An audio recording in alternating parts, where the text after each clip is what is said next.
Everyone recommends Supabase. I use it, I stop it, and here is why. First, this video is not anti-Supabase. If you are building an MVP now, I still think Supabase is one of the best tools you can choose.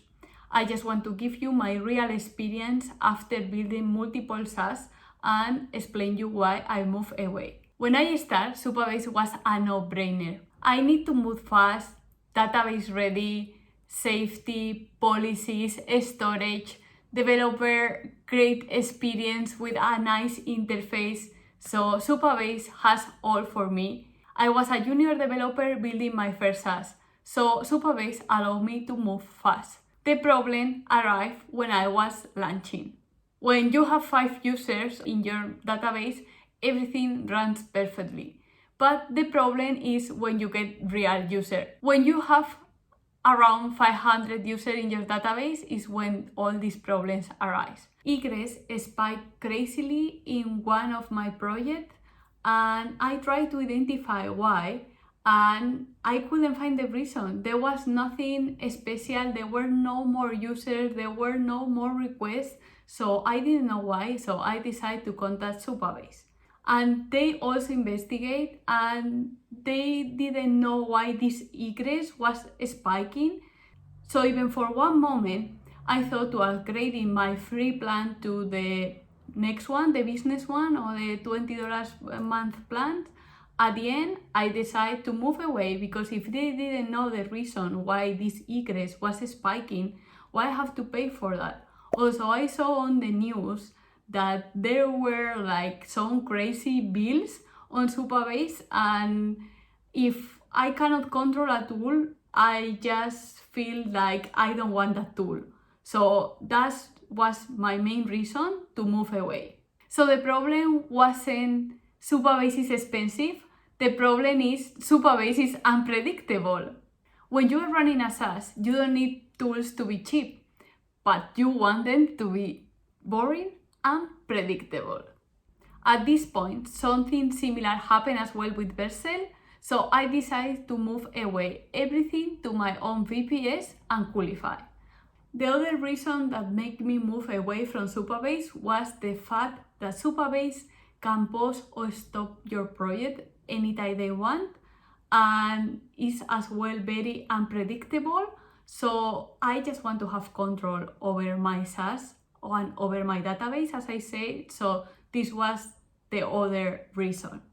Running my SaaS on my VPS gives me full control. Now I have a database with Postgres. This is completely free. The database dashboard is not that fancy, but I know how this works. I know if something breaks, how to fix it, and I don't have any unpredictable things going on.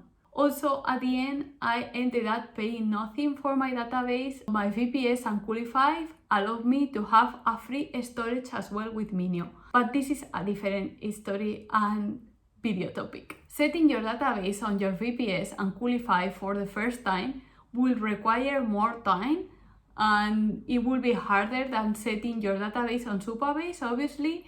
But as soon this is done, it's super easy and super fast. And I realized the database is actually way more faster than when I was using Supabase. Also, if you never done it before or you don't know how to start, you can check my video. I will pin it here. In there I explain you how to move your SaaS from Vercel and Supabase to your VPS and Coolify. Also, using your VPS and Coolify for my database allowed me to have daily backups for free. I run them for free every day automatically and store my daily backups on my storage on Minio. This is everything for free. So you will save as well a lot of extra costs on AWS or other provider where you have to run your daily backups. And if you are not sure about moving your database to your own VPS and Coolify because you are not a technical person, I can give you some alternative to Supabase that I try and for me work nicer. My favorite alternative is Sevala. Sevala has the same interface than Supabase, so it's a beautiful dashboard with all these safety policies. easy setup, and the best part is Sebala is including daily backups for free. Also allow you to have storage as well and deploying your SaaS if you need to.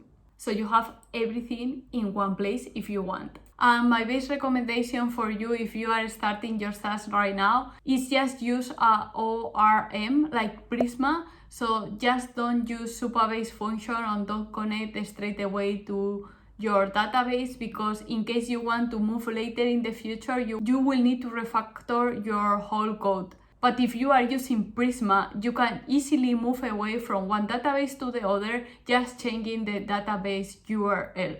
I hope you liked this video and was useful for you. I just tried to explain all the problems that I encounter, so you save your time and just choose at the beginning your database wisely, because otherwise you will have to work double like me, setting up one at the beginning and then moving away when you start to have users and real customers.